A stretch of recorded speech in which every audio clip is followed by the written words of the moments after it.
Arnie, good morning. It is Super Bowl Sunday. You're psyched, aren't you? I can see it in your eyes. Absolutely. You know, it is the Christmas day for sports fans, Scott, you know. Super Bowl, and it's the 50th Super Bowl. I love it. I don't think I'd live this long, but it's the 50th Super Bowl. And you know that over $4 billion is being waged on today's game? I mean, most of it illegally, of course, because not everybody can get to Vegas, but over $4 billion. And in this NFL season, $95 billion was wagered on Is this NFL just in the games. U.S.? Or? Just in the U.S. Wow. $95 billion. To give you an idea of how much money that is, there's only $19 billion spent on Valentine's Day and the same amount on Mother's Day. So this thing dwarfs any of the other holidays that men, get involved in spending money on. $95 billion on Super Bowl Sunday. And getting into the NFL itself, as you know, is a high-risk wager in and of itself. There's 250 Division I teams, and every year only about 3,500 players are eligible for the NFL draft. Wow. Which is about 7%. And at any given time, there's only about 1,700 active players on the 32 teams. You know how many are from Montana? How many? We're lucky to have any. I mean, there's 1 million people here. We have 7 players from Montana. That are in the NFL? That are in the NFL Active? today. Active players in the NFL. That's big. And today, one of them is our guest on the show. He's going to be on in a few minutes. Grizz great Marc Mariani. I can't You've met wait. Marc before. And right. He was a student of mine a few years ago. Was he really? Yeah, when he's at the university. He's a great student, great kid. I can call him a kid. He's a man now, but as a student, thought of him that way. And he has a very interesting story, which I'll share with you because he's a modest guy and probably wouldn't talk about it on the air. And most of our listeners know the Marc Mariani story. He was a Havre Blue Pony. I mean, this shows you the odds. Every step along the way, he kind of beat the odds. A town of 10,000 people in Montana, as you know. He had more letters in tennis than he had in football. And he came here in 2005 at the University of Montana and walked on. He had number 100. Is that right? He was an asterisk on the team roster. And by the end of his career, he was an All-American. He set all kinds of Grizz records. And he was drafted by the Tennessee Titans at number 222. Really? There's only like 250 people in the draft. He was drafted right at the end in the 7th round. And there was even some criticism of him being drafted because Jeff Fisher, the coach of the Titans' son, had played football here, and his son had been a big advocate for Marc. And when they drafted him, the paper said he's doing his son a favor.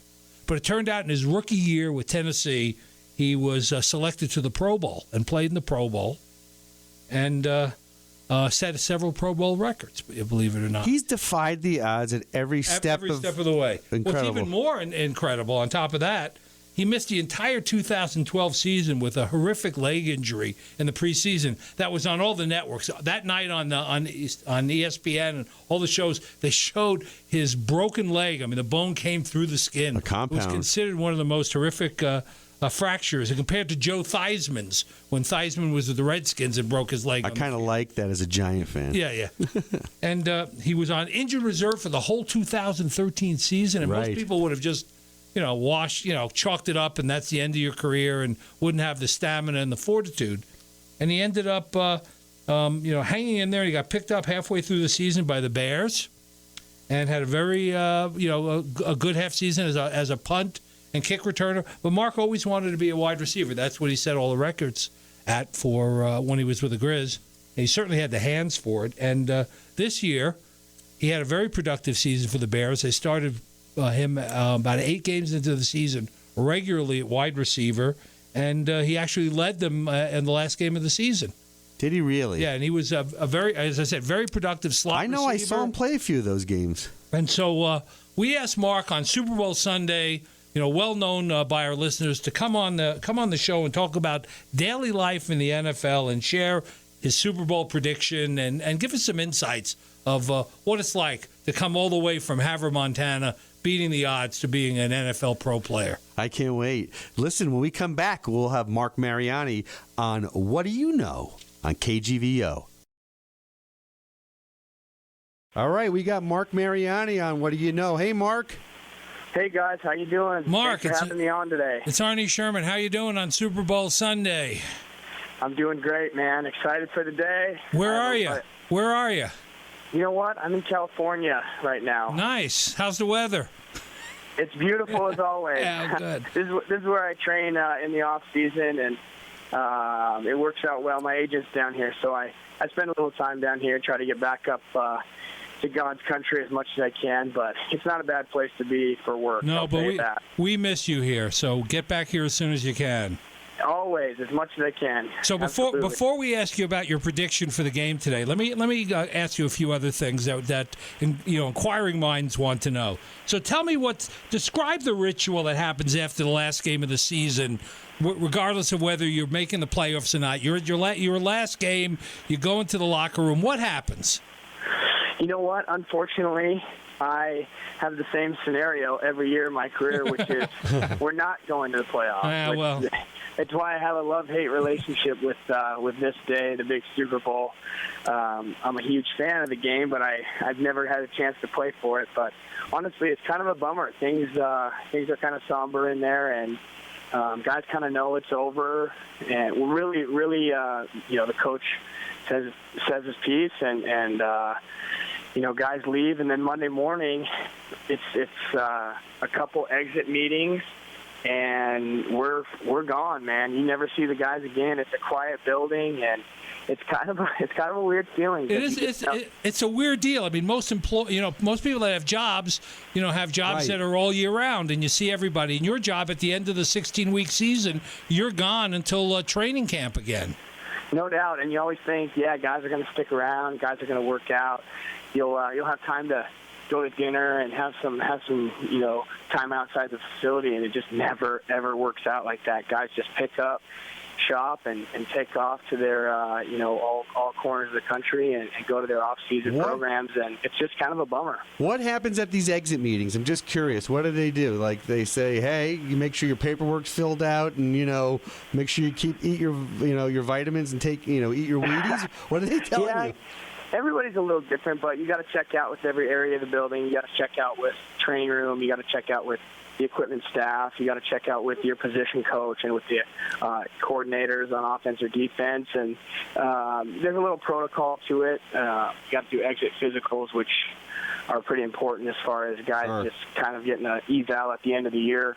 And then you sit down with your position coach, and that's really where the meat of the meetings take place, and you get your game plan for the off season. And like I said, usually in my career, unfortunately, I've never been to the playoffs, so we're talking about how to get better and what we need to do to continue our season and that kind of stuff. So okay. So you were a student of mine at the business school at the University of Montana, so I know this isn't an issue for you.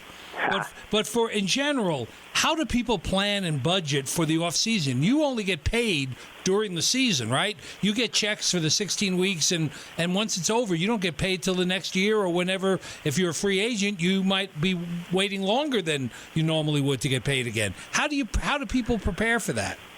Yeah, it's a very interesting thing. I mean, I think it's a unique industry we're in, and it's something the NFLPA has really tried to help guys out in the off season. They give us all the tools to invest our money properly and kind of budget for 12 months, even though we're only making paychecks for 4 and that kind of stuff. But it is very interesting. You go from getting these checks, and usually they come every single week of the season, and then you go into the off season where you may, like you said, you may not see a check for 6 months, and if you haven't prepared for it, then you're in trouble. But the PA does a good job of giving us the tools to really, take our off season seriously and kind of set us up for financial success throughout the year, because it is very interesting, to get everything up front, which is sometimes guys have trouble dealing with. Well, it is also an interesting career because you're not sure. With short-term contracts, you're not sure where you're necessarily going to be playing next year. For example, in your case, you're a free agent, right? Your contract's up. That's correct. So you're waiting to see, is Chicago going to make you an offer that's good enough? Or if not, then you're in the free agency, and you may not know where you're going to end up, right? Oh, I have no idea, and that's wow. absolutely the hardest part. I mean, I have my condo in Nashville. I have a storage unit full of stuff in Chicago. And then my agent and my training facility are in California, and my family's in Montana. And so it's kind of a... You're a vagabond. Where did you stay? You're a real vagabond. Yeah, where did you stay in crazy. Chicago? I'm a nomad. What's that? Where did you stay when you were in Chicago? What were you? We were in Evanston. So the Bears facility is in a town called Lake Forest, which is an hour north of the city. Okay. And then Evanston is right directly between the city and Lake Forest. So we just tried to pick, my wife and I tried to pick a middle ground so that we could easily get into the city on the train, but then I could also go to work, and it worked out pretty nice. We really enjoyed it, and Chicago was just a ton of fun to be in, and oh yeah, we did it right. You know, getting out to the restaurants and the nightlife. It's a good city. It's a good city. Carly must really love you to put up with this, and you got a vagabond lifestyle. You don't know where you're going to end up. You marry her, you're in Nashville, then you're not, then you're in Chicago. Now it has to be tough on the wives of players and family. So how difficult is this for Carly? You know, and the other wives. Honestly, if I'm honest, it's harder on me because I stress out about those little things more than she does. She's kind of an adventurer. She enjoys, the lifestyle where she, we don't know our next move. She's a little more spontaneous than me. I'm more of the, kind of stressed out, want to know now, kind of want to get our stuff situated. We don't really have a real home, so I stress out about it more than she does. So I'm pretty lucky she puts up with me. Yeah, you definitely are. There's no question about that. So tell me this. So you're a free agent. You're waiting to what's going on. You have an agent. Tell me what the agent does now for you. You're paying this guy. You're paying this guy a cut of the action. So what does the agent do for you? Well, so the day is March 9th. That free agency can actually begin. And there's talks in between here and there. At this point right now, the Bears have the only access to me. And so they could potentially make an offer to me, but usually it doesn't happen like that. Right. So then my agent now goes in and he'll go, at the Senior Bowl, he'll go to, the Combine and all that stuff. And so he'll meet with the GMs, he'll meet with the front office of all these teams and kind of gauge the interest. Right. You have a pretty good story to tell. I mean, there were injuries on the Bears, but you got in the last 8 games. You had 22 receptions for 300 yards. You averaged almost 14 yards a reception. You led the NFL, or close to leading the NFL, in percentage of third down conversions. I mean, that's what your agent's doing, right? They're telling that story that you give Marc. No doubt. You give Marc the chance to play. He's got glue, on his hands, right? And he can make the catches. And you don't need Wes Welker. You need Marc Mariani. Yeah, no doubt. I mean, I feel really good about the performance, especially in the second half of this year. And I've always told people, I love the return game, but receiver is kind of my passion, and that's where I want to, move forward in my career and get to that point. So the last few games down the stretch were really great. And what my agent will do now is he'll put together a list of teams that fit for me, that I would fit in their scheme, and who need a guy like me, and then he'll match that with the interest that he gets and the feedback that he gets at these individual things, and talking to GMs, and then we'll hopefully best case scenario is 3 or 4 guys. 3 or 4 teams come to the table, and as you know in negotiations, Arnie, that's never a bad thing for me, sitting in the chair across. So nope. That's what I'm hoping for in early March. So you're going to be saying, fingers crossed. You're going to be saying, "Make me an offer I can't refuse." The Godfather. Exactly. Hey, Marc. Exactly right. Exactly Marc, right. Quick question. So when you come, I saw Arnie used to text me, say, "You got to watch Marcs on TV right now," and he would text me, and I turn it on. Tell me if this is correct, but a lot of your fellow Bears players, they were really supportive and encouraging of you. They were psyched to see you get in, and the energy that you brought to the game, I think, got them all pumped up. Is that accurate, or? Yeah. I would say, it's tough for me to gauge that on the outside looking in, but I would say that one of my things that I pride myself on is really bringing a good attitude every day, and yes. I think that's carried me a long way as far as, being a guy who has a specific role on the team. And for a long time, my role was just in the return game. So, but I was a guy that kind of brought brought my lunch pail every day and was excited to be there because as you guys know, I had it taken away from me for a while there with some injuries. Yeah. And so when I got my chance again, I'm just I pride myself on being a guy with a great attitude and going in there. And so I think when things started clicking for me and falling into place, it was exciting for me. But, yeah, I think the guys around me were excited just because we put in the work together. It took a long ways to it took a lot to get to the point we got to, especially in our receiver room. So it was exciting to go out there and put up some numbers toward the end. And that's challenging because the guys that you're bonding with and trying to work with are guys that are competing with you for your very job. Yeah, that's right. I mean, it's a tough, such a weird dynamic. I know it's hard to imagine, really. Yeah, it is very strange, and you find yourself, especially earlier in my career, you find yourself rooting against people, and toward, as far as moving forward and going into my 7th year now, I really realize that, if I do what I need to do, if I come and perform and make the best of my own opportunities, things will work out. So now it's more of a camaraderie thing, and you kind of root for the guys, but it is very weird because if one guy's out there dominating and making plays and killing it, then he's really taking reps off your plate. And you're dreaming about drowning them in the in the sauna or something. Exactly. You never want to be sitting there rooting for injuries, but it is very it is very weird how that works out. Hey, one of the comments that in watching a number of your games, one of the comments that were made by one of the sportscasters, I can't remember which one, was how good a blocker you were.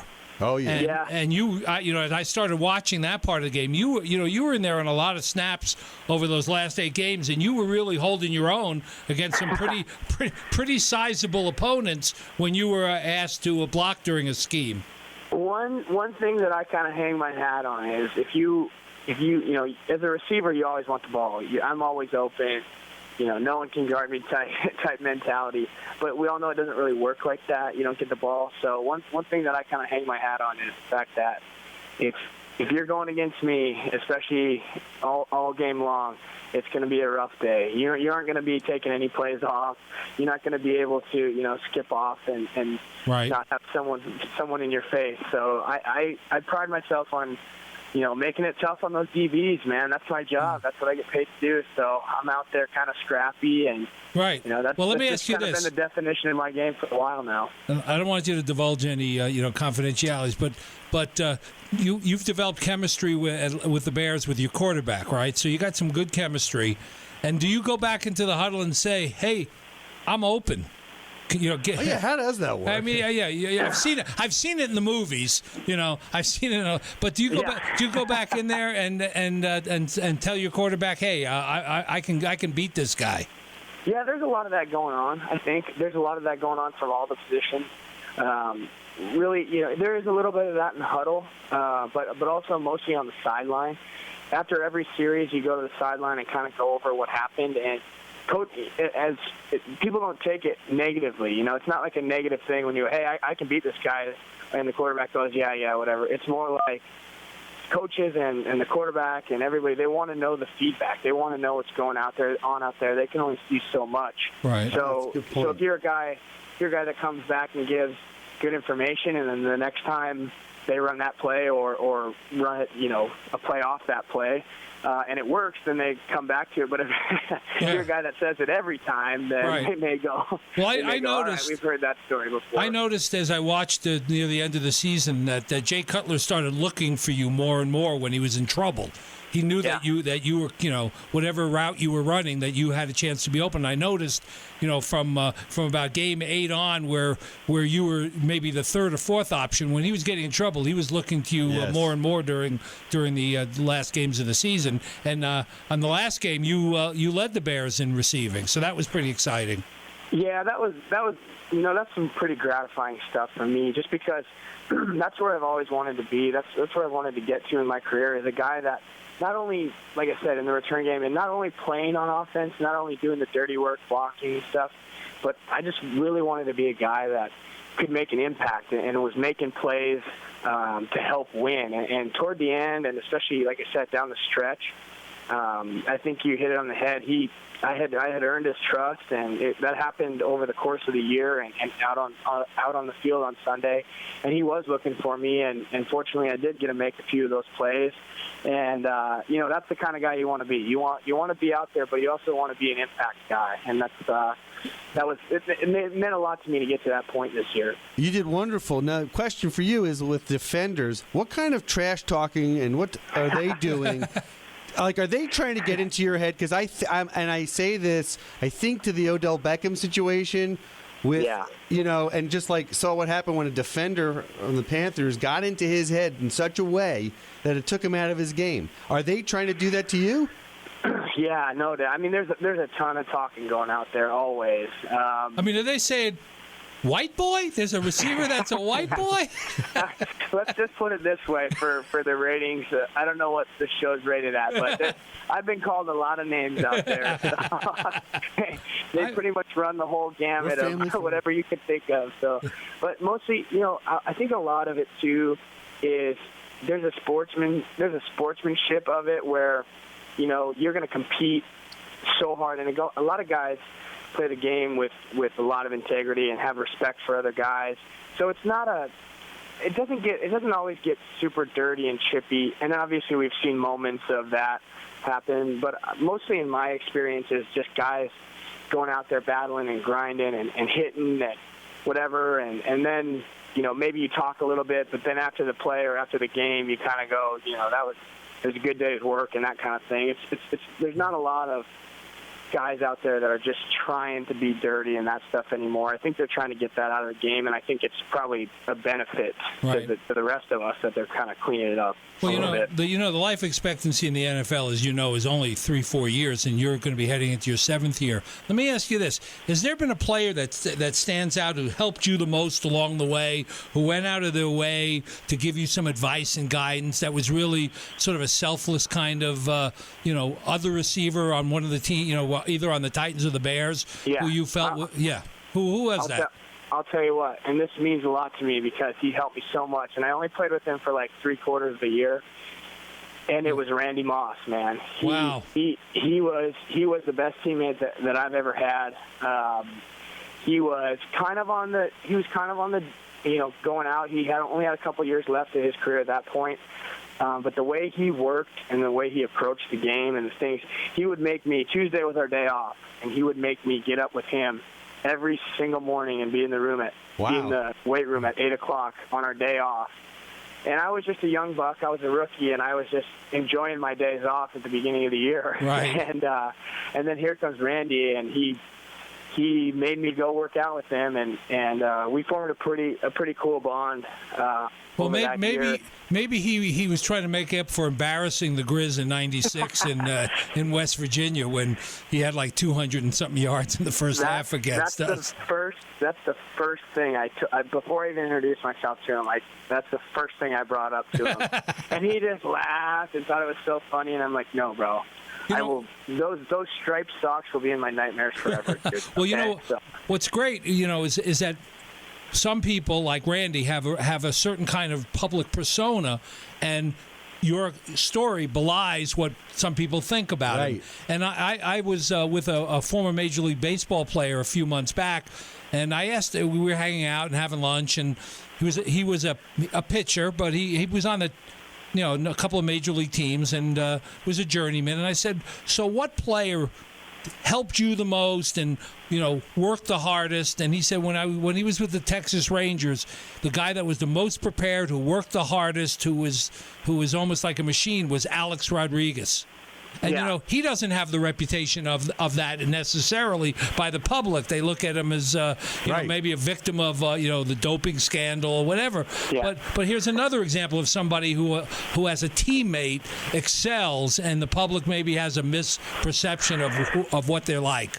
Yeah, exactly, and that's how Randy was too. I mean, he was super quiet when the media would come around or anybody from the outside, but behind closed doors, man, he was such a good guy to be around. And I'll tell you, I think there's some similarities there with Alex and a guy like Randy is a guy that does it as long and for as great as they are, those type of guys are the ones that are doing it right. There's no other way, especially in the NFL, that you can play for 11, 12, 13 years, whatever it was, without doing things the right way. There's just no way. You have to take care of your body. You have to take care of your mind. And, I mean, Randy just was one of the smartest guys I've ever been around. And then as far as the work goes, he was just a worker, man. He just never quit. That's very cool. He was really great to be around. And Marc, in your wildest dreams, did you ever think growing up in Havre, Montana, that this you'd be on the radio talking about your 7th completed year in the NFL? I mean, it blows my mind every time I think about it. When you were a Blue Pony, was that around the locker room in Havre? Did you guys talk about your NFL careers?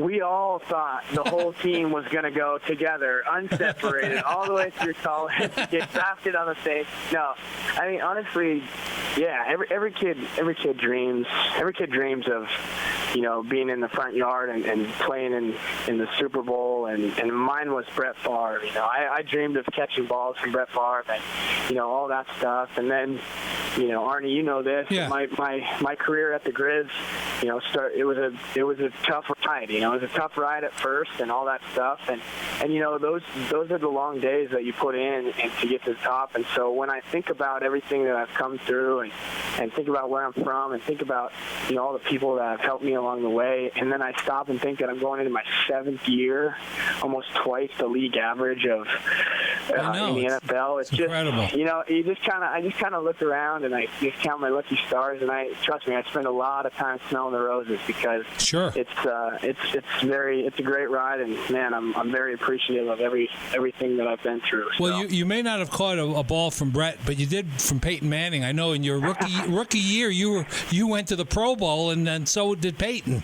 That's right. Yeah, I caught a bunch of balls from Peyton, but and he's one of the great ones too. He and I formed a little relationship out there, and we spent some time together a little bit in the off season. And he's one of the greats, man. I can't wait to watch him today. He's hopefully he goes out on top. He's one of the best dudes around. And once again, there's a guy who I don't know what it is for years, 16 years or something. Oh yeah, and unbelievable. He just is a freaking preparing beast, man. He's just the best when it comes to preparation and taking care of his body, and it just shows every time he steps on the field. Before we go into talking about the Super Bowl, I want to ask you a question that it talks about. It's also a sensitive subject. Getting hit in the NFL, like when you get hit by a defender. I saw a couple of hits this season that you endured. Yep. What's that like? Because I remember reading a quote. What is it? Tiki Barber said every time he got hit in the NFL, it was like falling off a ladder backwards and hitting the ground. Yeah. I mean, here's the thing, and we all know that it's on the forefront right now of the topic and all that stuff, and everyone wants to talk about the physicality and how to make it safer. And here's the deal.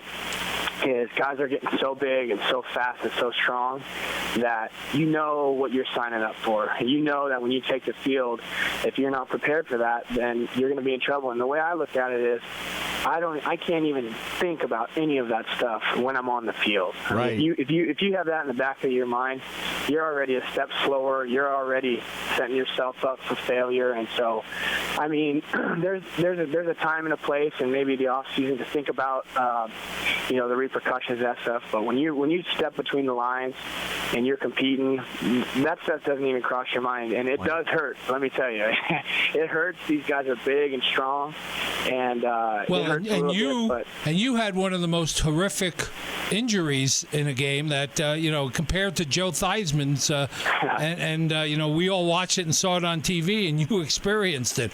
What was that like afterwards? I mean, what was your psyche after going through that? Yeah, I've had my fair share of that kind of stuff. I mean, can you go through metal? Can you go through a metal detector at the airport now?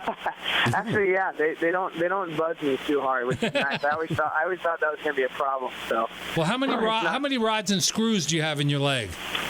Let's see, I have a rod through my tibia, a plate that put my fibula back together, and about 15 pins and screws total in my left leg. So I'm a little bit of the Terminator down there by my left ankle. So there's a lot going on, but yeah, there's a lot going on down there. But honestly, that was probably the biggest hurdle in my career for sure that I've ever faced, and there was a lot of mental strain that was taking place during that, because first of all, you just are in the physical therapy for months and months and months, and it gets so frustrating. You feel like you're surrounded by white walls, and you just do little towel squeezes and marble pickups and all this little stuff that's just so tedious and very, very frustrating. And then even that though, the biggest hurdle that I had to get across was out on the field. Once I got back out on the field, and I was like, how is this thing going to hold up? Right, I'm sure that was it. I mean, it has to mentally. There's no way you can put it out of your mind that the next hit you're going to get, something's going to happen. Exactly, and I'll tell you, I remember it like it was yesterday, the first preseason game that I came back, I took a hit right on my leg with a helmet, and I laid on the ground, and I was like, I had the same feeling that I had, a year earlier when I broke my leg, and I'm like, let's see what happens here. And I stood up, and it hurt a little, but nothing was wrong, and I was like, here we go. And it just in that moment, I just felt myself just jumping over that hurdle and being like, that's all I needed, because there was always a little bit of doubt of how it would hold up. And when I got that hit, and it was just, good as new, I was like, all right. And during that period, and even the next year, the Titans were good to you. I mean, during that time period, right? Under Jeff Fisher. I mean, you missed the 2012 season, and then you were on IR for 2013. I mean, they had your back. Yeah, Coach Fish was gone at that point, but the organization really did. Yeah, they did treat me well, which I'm very blessed. But going into that year, after I broke my leg, they IR'd me when I broke it in 2012, and then going into that preseason, I actually cracked my scapula, which isn't too much fun either. But then during that year was another frustrating year, and what I really had to do was go back and get more surgeries done to my leg, which that was, I think it was a blessing in disguise. Honestly, I didn't want to be IR'd, but they did it anyway, and then I got my leg cleaned up a little bit. Yep.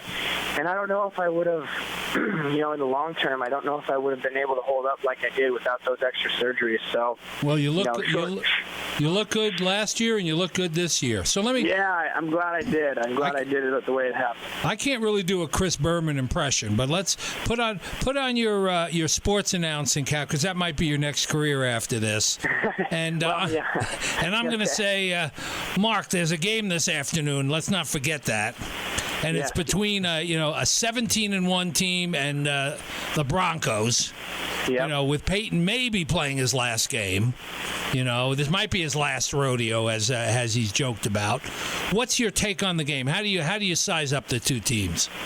Well, being that I'm not playing in the game today, I would love it to end in a tie, and they somehow give the Bears another shot at this thing. But I think this is going to be a heck of a game. I've gone back and forth all week on it, and I think I've finally come to the conclusion that I want the fan inside of me to take over. I want to see Peyton go out on top. I would love to see him win today. I kind of thought all week that the Panthers had the edge today. With their defense and the way they run the ball, and I think they do have the edge. But I'm gonna be rooting for the Broncos today, just so I can see Peyton go out on top. Yeah, a lot of people feel that sentiment towards Peyton. They say Cam's a youngster, right? He's got a lot more time, to get back here and to show his stuff. And this is maybe Peyton's last game. And let's not forget, the Denver defense is pretty good. It's pretty stellar defense in their own right. They're extremely stellar. And hey, here's another thing that maybe is not talked about. We got two Montana boys in this game. Right. We got one on each side. Dwan Edwards. Right. I think he's from Columbus.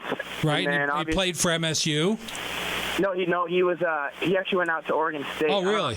I don't know how they pulled him out there, but he was a small town guy that went to Oregon State, and then Brock Osweiler, obviously, he went to ASU. But so that kind of pulled me. I was kind of rooting for the Montana boys, but then we got one on each side, so now I don't know what to do on that front. So, Brock, pretty fun to see those Montana you go Brock boys out there. You go Brock. And you go, and I'm not trying to talk you into it, but you already made up your mind that you want to see Peyton go out on top. You have a relationship with him. You know Osweiler. I think it's time for you to bite the bullet. Make up my mind. Yeah, to stick with the Broncos. All right, I'll do it. I'm taking the Broncos today. See, I talked you into that. See, it's in our time zone at least. Yeah. So, this has been very, insightful. I think a lot of our listeners, want to know the personal side of the NFL. They always hear, it's always game day stuff, and it's always the same kind of hype about, this player against that player. But I don't think they understand it as a lifestyle. You have to live it. Carly has to live it. You're in a situation now, even after 7 years as a professional in your industry, you don't know where you're going to be working. It's almost like being in the military to some extent. Yeah. You don't know what base you're going to be on next year. You don't even know if you're going to get mustered out. I mean, that's a reality, right? Have you come to grips with that a little bit? That you might not. This might be the end of your career. That's always a reality, and it can be over at any time. You see it happen all the time, and there's very few spots out there. And like I said, there's guys working their tails off, hundreds and hundreds of guys coming for those few spots, and so you never know. So I feel very grateful for where I'm at. So basically you'll spend between now and, let's say, training camp. So you're working out, you're training, you're going full tilt boogie, or? So the schedule reads I'll do my own workouts from here through April, basically, and then that's when you report for the off-season program for whatever team you're with. Is the end of April, early May, and then it leads into this time called OTAs, and then they give us about a month off in end of June to the end of July, and then we're full go. So, this is kind of the down period, honestly. I'm just working just because twiddling my thumbs, it doesn't work out too well for me. I get too antsy. But anyways, so this is kind of the downtime. Guys will do their own thing, and then really the report day is the end of April. Are you playing some golf while you're out in California? Yeah, you're damn right. I'm playing a little golf. I gotta get my swing right for the next time I see you, Arnie. Yeah, that's right. I gotta get it down. I gotta keep the ball on the course. Yeah, you gotta stick to it because you gotta keep up with me. I'm getting better all the time. Yeah, that scares me. Our listeners need to know that Arnie's a scratch golfer. Yeah, not exactly. But I did shoot in the low 90s at Pebble Beach and parred several holes in a row. So, I'll tell you what. I'm gonna check my email and see if I got the invite for that. I don't know if that one got lost in the mail. Check your junk mail, will you, to see if it's in there? Okay, I think I sent it out to you. That's where it sends your stuff. Yeah, right. But he will take you to the lovely Ranch Club. Yes, when you're back in Missoula. Ours, by the way. I know. I got to keep it on the course. Right. Marc, it's been a great pleasure having you on the show on a busy Sunday. I'm sure you're going to have lots of activities on today, before, after, during the Super Bowl. And we wish you luck. And after you settle down, we may ask you to come back on and talk about your new situation come next season.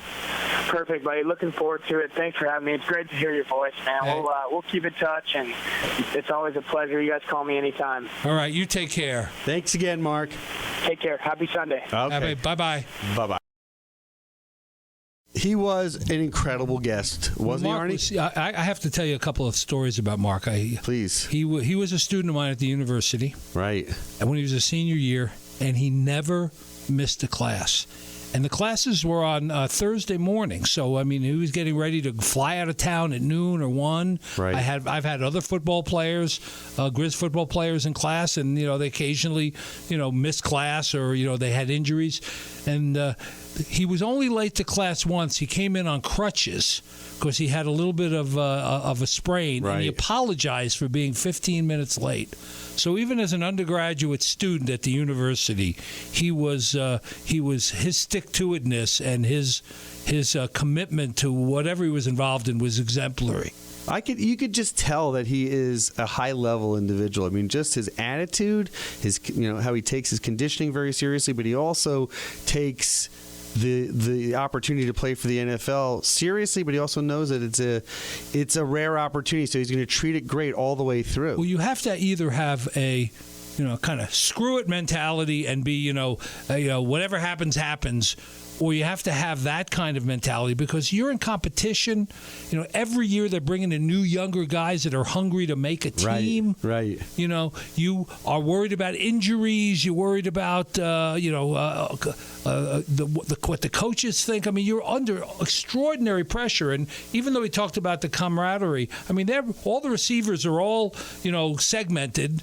And segregated, and they all work together, and they know at the beginning of camp there's maybe 14 or 15 of them, and only 5 are going to be on the team. Yeah. And every time they're bringing in a new guy, you wonder if they're bringing in somebody new because they don't like what you've been doing. It's incredibly competitive, high level. There are so few spots and so many players. Yeah, and every year you're getting 7, 8. There's a draft, a 7-round draft, and with the supplemental, there's 8 new guys, and then they pick up 4, 5, 6 free agents, and so in camp every year you have all these guys looking to take your job from you. Right, and it's interesting you brought it up to him. You're like, hey, year 7, this might be the last year. He doesn't know. He has no All idea. he can do is his thing, but he did have a phenomenal finish to the second half of the season. He's been through many quarterbacks, many coaches, many many coordinators. Right. It is a tough way to spend your life, your work life, and regardless of how good you are. I mean, you look at the old man Peyton.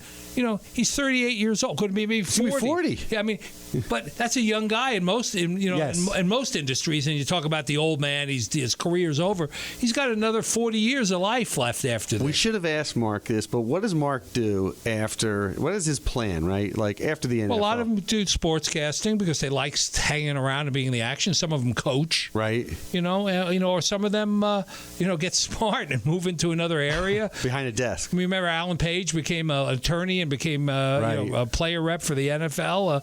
I mean, there is a life after the NFL, and I think of a number of the players that I know and a number of the NFL players that were students of mine, there have been several, he is well prepared for a post NFL career. You know what that's great to hear, and it's interesting as he was speaking, I was thinking about sports psychology and sports psychologists, and he really kind of exemplifies kind of that attitude of just like nothing gets in his head other than the game. Everything else is a distraction, and he tries to keep all distractions away.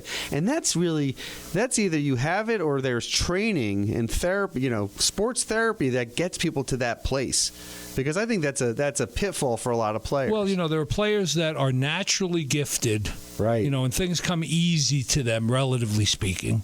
I mean, they're athletes. I mean, Cam Newton is one of those kind of guys at the game today, right? Right. I mean, he's athletic. He runs. He passes. He jumps. Right. Superman is not too much of a stretch in terms of a professional athlete. And then you got a guy like Peyton, who is a methodical worker. He can't throw the ball like he used to anymore. He had to adjust his game. He audibles all the time in the huddle because he knows what he can do and what he can't do, and when there's a defense. I mean, it really is a good contrast in this game between a young, Superman and the old wily vet who's been around a long time. And it's hard to decide on any given Sunday who's going to win and who's going to lose. Yeah, all right, so let me ask you, put you on the spot. Prediction, give me a score and give me a team.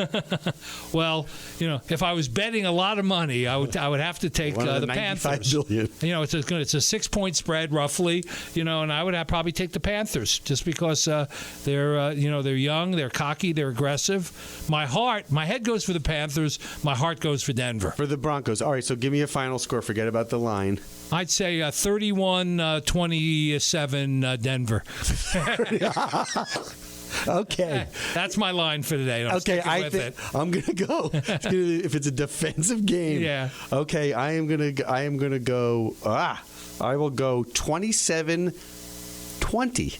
Yeah. Okay, I like sevens, but I'm going to go 27-20 Broncos. Okay, so we're both on the Broncos. We're both on the Broncos, and then last question for you is: what's your go-to dish something to eat when you're watching this. Well, Super Bowl? I was embarrassed by, and that's a good lead-in for our next show that's coming up. Yeah. But, it depends. I'm on a diet now, and I've lost 17 pounds in the last 29 days. Beautiful. So my go-to dish is air. Is air mixed with a little water. Now I'll probably have popcorn. Some skinny weight popcorn during the game, and maybe some fruit at this particular point. What kind of fruit do you eat? Apples, oranges, whatever's seasonal. I like to mix it up a little bit. Good. But we did mention the next show is very interesting. We have executive chef Jacob Leatherman, who is the executive chef out of Triple Creek Ranch in Darby, and Travel and Leisure magazine picked it the #1 hotel in the world. Oh, wow. I mean, in the world, not just in the United States, the #1 resort in the world. So we're bringing Jacob on, and we're going to talk to him about, what we should be eating or shouldn't be eating. I can't wait to talk to Jacob. And you know what, Arnie? Great show. Thank you for getting Marc here. He's a great guest. All right. Well, you're listening to What Do You Know on Newstalk KGVO 101.5 FM, AM 1290, and newstalkkgvo.com. We'll see you next week.